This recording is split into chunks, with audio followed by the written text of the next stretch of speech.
We are 17 years into the revolution, as I like to say, and finally we are beginning to focus on the brand marketing opportunities we have in the digital world and not just the direct marketing-based ones.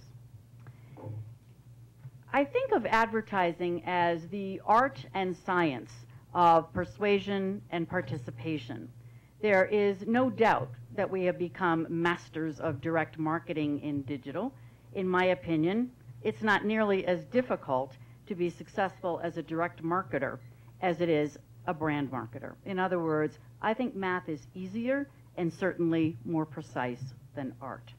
And human beings tend to do what's easier.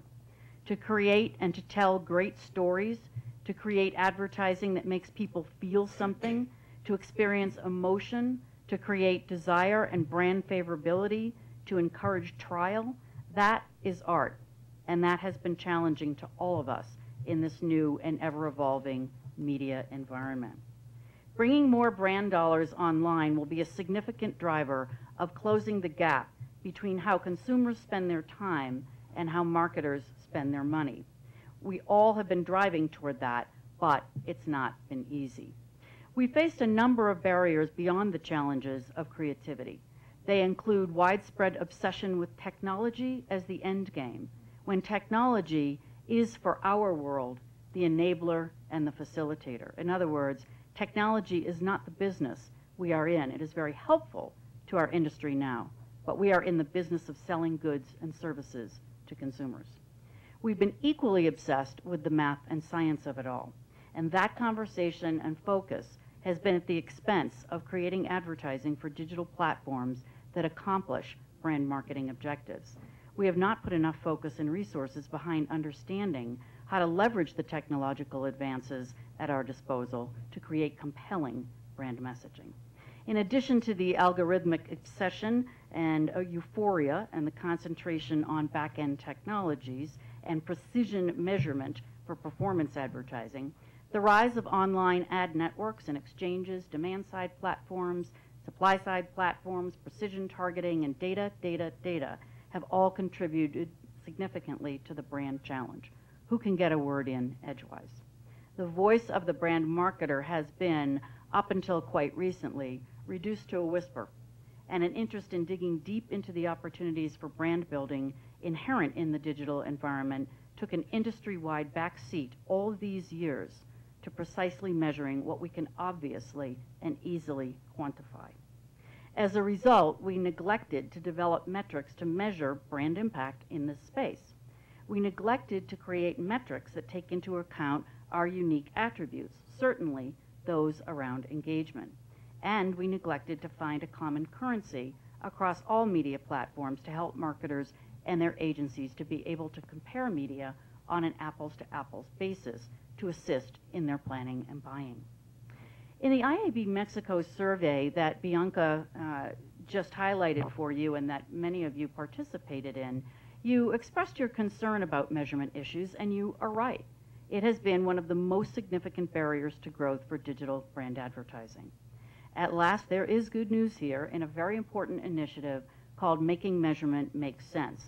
The effort, which is focused almost exclusively on helping brand marketers, is co-funded by the IAB US, the Association of National Advertisers, and the American Association of Advertising Agencies, which are the three most powerful advertising industry trade organizations in the US.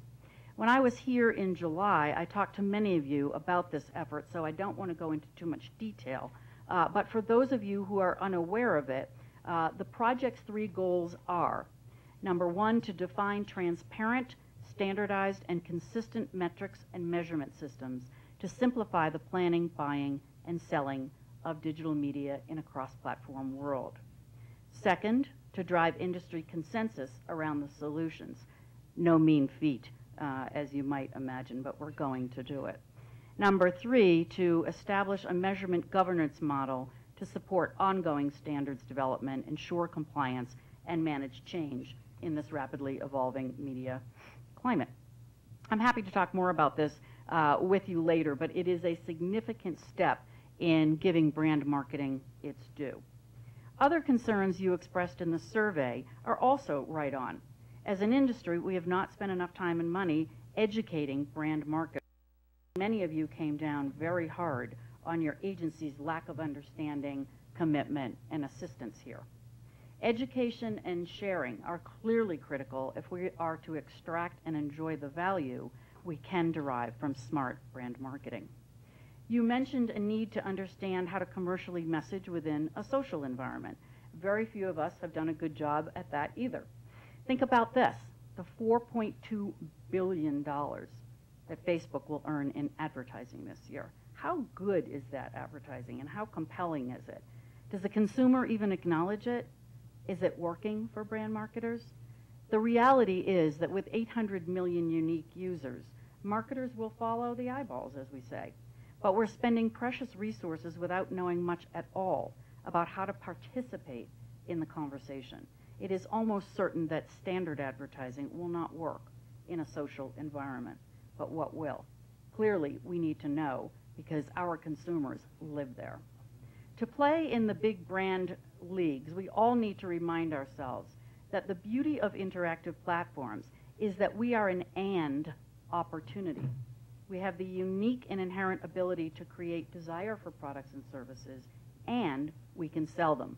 We move with a brand from introduction and awareness through to the sale. In other words, digital has the capability to accomplish all that marketers need.